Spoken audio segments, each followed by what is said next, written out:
Bonjour à toutes et à tous. Attaque meurtrière contre le camp d'Inates au Niger.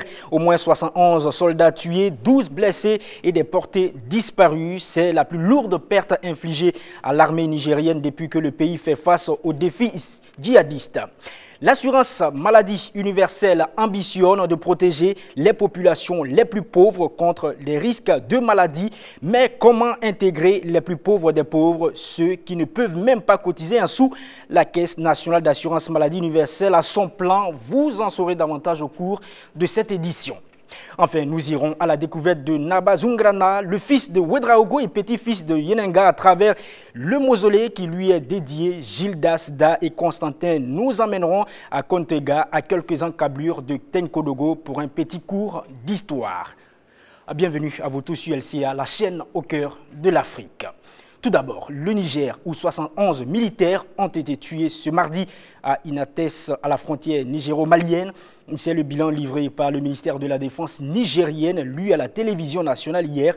Une annonce qui intervient après l'attaque survenue mardi dernier contre le camp d'Inates dans l'ouest du pays. C'est la plus grosse perte que l'armée nigérienne subit depuis que les groupes terroristes attaquent le pays. Les terroristes, une centaine environ, ont visé donc les dépôts d'armes et de carburant avec des tirs de mortier et d'obus occasionnant de lourdes pertes aux Nigériens.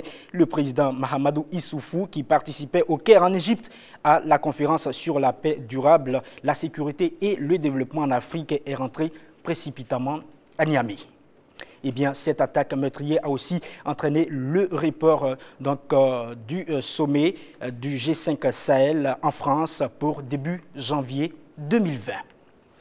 Les Algériens sont invités à voter ce matin. Le successeur de Abdelaziz Bouteflika, contraint à la démission par la rue le 2 avril dernier. 24 millions d'électeurs sont attendus aux urnes. Mais combien seront-ils à répondre à l'appel de la junte militaire qui s'investit pour que le scrutin se tienne coûte que coûte? Depuis la chute du président Bouteflika, la mobilisation ne faiblit pas pour exiger un démantèlement du régime. Les 5 candidats en liste sont considérés comme des pontes du système politique qui dirige l'Algérie depuis l'indépendance du pays en 1962. De leur point de vue, la junte militaire qui dirige bien sûr actuellement tente de régénérer l'ancien système par la voie des urnes. Des manifestations hostiles ont ainsi régulièrement perturbé la campagne des candidats. Aujourd'hui, les militants anti-scrutin sont particulièrement mobilisés pour empêcher le scrutin de se tenir. On regardera donc de très près la participation au scrutin. Une trop faible participation donc déteindra sur la légitimité d'un président élu au forceps et qui aura donc du mal à gouverner sereinement un pays où la majorité conteste son autorité. En Kabylie, une région contestataire, on se mobilise pour un objectif de 0 vote. Je vous invite à entendre le coup de gueule d'un électeur kabyle farouchement opposé à ce scrutin. Le peuple algérien, il n'est pas contre les élections au sens strict du terme, mais seulement il est contre les élections avec la Issaba qui seront organisées par les traîtres, par ceux qui ont ruiné ce pays. Sinon, le peuple, une fois une transition pacifique doit s'organiser pour organiser nous-mêmes les élections. Au Burkina Faso, la région du centre-est regorge de nombreux sites touristiques. Parmi ces curiosités, le mausolée de Zungrana, un illustre ancêtre des Mossé. Allons dans la province du Boulgou à la découverte donc de ce musée avec Gildas Da et Sié Constantin Da. Pour entrer dans le cœur du lieu, il faut se plier aux règles, demander par 3 fois l'autorisation des esprits et de la manière qui s'y est. Nous sommes au mausolée de Zungrana, fils de Ouedraogo et petit-fils de Yenenga. Zungrana, c'est l'une des racines profondes des Mossé.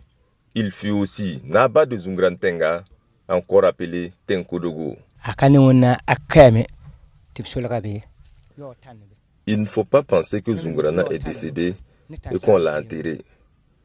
Il venait ici, il s'asseyait à côté de ce baobab qui n'était qu'un jeune pouce en son temps.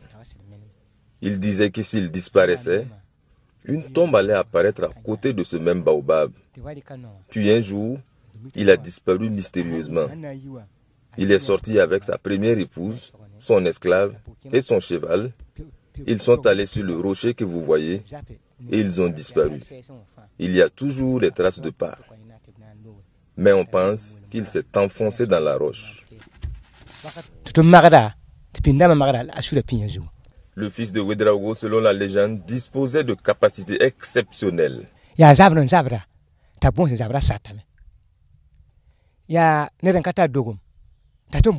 Zungrana avait les faveurs divines. Tout ce qu'il demandait se réalisait. La santé, la paix, la réussite. Longtemps après, les gens continuaient de venir faire des demandes ici. Mais si le vœu se réalise et que vous ne venez pas remercier, les abeilles viendront vous tuer. Situé à Zungrani-Yaoguin, à quelques encablures de Komtoega, le site est protégé par des gardiens singuliers selon notre interlocuteur.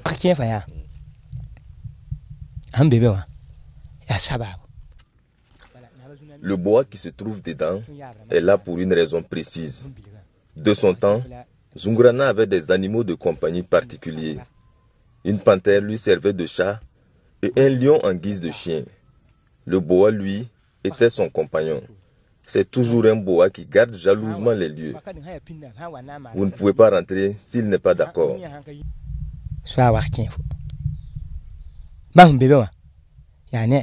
En plus du boa, des abeilles font la vigie contre toute personne foncièrement mauvaise.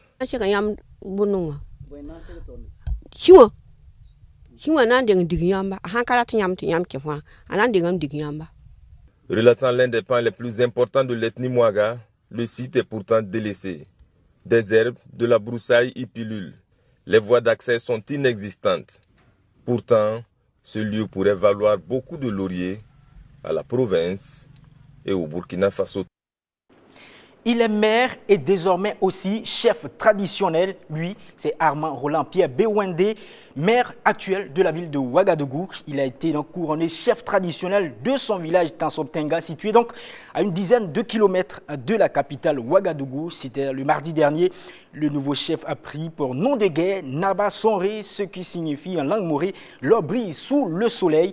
Le désormais Naba Sonré prend l'engagement d'être fidèle aux valeurs traditionnelles et ancestrales de courage, d'honneur, de droiture et de noblesse qui ont toujours été les caractères forts et reconnus des Tansoba. La première phase de la mise en œuvre du programme multi-acteurs d'appui aux jeunes pour l'entrepreneuriat agro-silvopastoral au Burkina Faso a pris fin.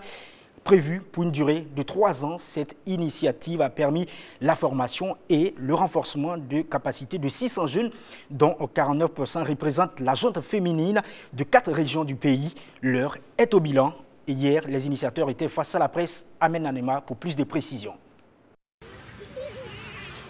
La lutte contre la pauvreté est un objectif pour le Burkina Faso. Et le programme multi-acteurs d'appui aux jeunes pour l'entrepreneuriat agro-silvopastoral, dont la première phase arrive à terme, s'inscrit dans ce cadre. Au bout de 3 ans, ce sont 600 jeunes formés avec un taux de représentation féminine estimé à 49% dans les régions de la boucle du Mouhoun, du centre-sud, de l'est et du nord. Je produisais de façon archaïque et maintenant, avec les formations que j'ai eues avec ce programme, sincèrement dit, ça a beaucoup changé. Premièrement, j'ai suivi les formations comment produire le sésame en quantité et en qualité, c'est-à-dire du sésame bio. Suite à ça, j'ai suivi une formation comment traiter le sésame avec les produits bio et comment fabriquer même les produits bio. Ensuite, comment traiter le sésame. Ce programme d'appui aux jeunes contribue à l'autonomisation des bénéficiaires. Il y a eu un grand changement, je ne fais que dire merci à tous ces acteurs-là pour cet accompagnement. Et actuellement, je ne compte même pas combien de fois ça m'a beaucoup aidé. D'ailleurs, ça m'a permis d'être autonome de tout ce que je fais. J'ai envoyé au moins 2 frères, un à l'école de formation des enseignants, un à l'auto-école, c'est-à-dire mécanique. La mise en œuvre de ce projet, destiné aux jeunes en milieu rural, n'est pas sans difficulté Au problème sécuritaire s'ajoute le foncier. Il arrive à certains jeunes donc de louer, en tout cas des parcelles pour pouvoir produire. Et bien, lorsque peut-être le propriétaire veut son terrain, forcément, il faut que ces jeunes-là abandonnent cet espace-là. C'est un bilan satisfaisant selon les responsables du programme. On peut dire qu'il y a eu quand même satisfaction par rapport au changement obtenu au niveau des 600 jeunes. Vous avez suivi tout de suite le témoignage de un parmi tant d'autres. Et donc, c'est dire que dans l'ensemble, en tout cas, il y a eu beaucoup de changements et au niveau des productions, au niveau de la transformation, au niveau de la commercialisation, au niveau de ces jeunes-là. Et nous avons pu mettre en place 40 coopératives. À la date d'aujourd'hui, il y a une trentaine de coopératives reconnues officiellement avec des récépissés à l'appui. À l'issue de la première phase de ce projet agro-silvopastoral, dont le coût global s'élève à plus de 980 millions de francs CFA, la seconde phase est d'ores et déjà en préparation au profit des mêmes localités et bénéficiaires. Nous restons toujours ici à Ouagadougou. La Caisse nationale d'assurance maladie universelle au Burkina Faso est mise en place pour permettre à toutes les couches sociales d'avoir une couverture des risques en matière de santé. Elle concerne les plus nécessiteux. Comment fonctionne-t-elle au Burkina Faso depuis sa mise en œuvre? Bassirou Savadogo et Alimata Ouedraogo ont voulu mieux comprendre. Suivons ensemble ce reportage. L'accès à la protection sociale est particulièrement difficile au Burkina Faso. Pour s'adonner à une activité rémunératrice pour subvenir à ses besoins, il faut avant tout être en bonne santé. Et pour permettre à toutes les couches sociales d'avoir accès à des soins de qualité appropriés, la Caisse nationale d'assurance maladie a été mise en place. L'assurance maladie universelle a été créée par une loi qui a été adoptée sous le régime de transition le 5 septembre 2015. Malheureusement, sa mise en œuvre a été difficile et c'est avec l'élection du président du Faso que la décision a été prise d'accélérer l'opérationnalisation. Donc à ce jour, la Caisse d'assurance maladie universelle, comme vous le savez, est mise en place. Le travail sur le terrain a commencé. Une mutuelle pour soulager un tant soit peu la population et pour l'instant consacrée aux indigents. L'État burkinabé, à travers la Caisse nationale d'assurance maladie universelle, paye la cotisation de l'indigent, préalablement identifié par le Premier ministère et ensuite affilié à une mutuelle. Les plus démunis sont pris en charge après une identification. Et ce travail d'identification, nous le confions à des partenaires publics et privés. Et donc, une fois identifié, l'indigent est inscrit dans une mutuelle de santé dans laquelle l'État paye sa cotisation. Et après, avec sa carte d'identification, l'indigent se présente dans la formation sanitaire quand il a besoin de prestations de santé. Se soigner au Burkina Faso, pour quelqu'un qui n'en a pas les moyens, n'est pas chose facile. La santé n'a pas de prix, mais elle a un coût.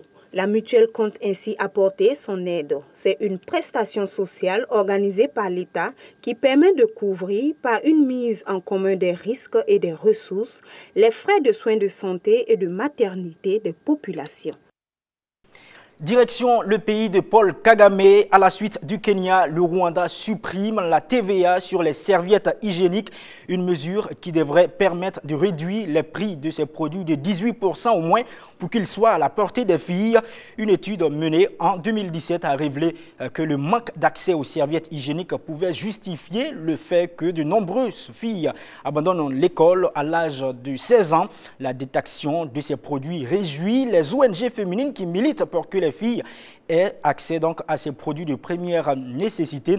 Mère des serviettes bon marché, c'est une bonne chose, mais il faut aller plus loin. Il faudrait les rendre gratuits. Voilà une bataille qui s'annonce donc longue et difficile. Du Rwanda, dirigeons-nous maintenant en Côte d'Ivoire pour terminer ce journal. 3 élèves ont été assassinés en une semaine dans des manifestations pour un congé anticipé. Depuis le 5 décembre dernier, l'école ivoirienne est secouée par des violences scolaires. Les élèves de plusieurs villes ont décidé d'anticiper les congés de Noël normalement prévus le 20 décembre 2019. D'abord à Niamey, à Abidjan, à Daloa, dans le centre-ouest, où un élève de terminale tué pour avoir voulu donc s'interposer entre les perturbateurs et ses camarades hier à Dembokro au centre.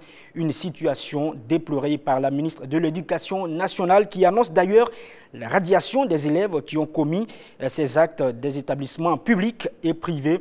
de Côte d'Ivoire. Et voilà, c'est ici qu'on met un point final à cette édition que j'ai pris du plaisir à vous présenter. Merci à vous tous de nous avoir suivis. Je vous retrouve très bientôt.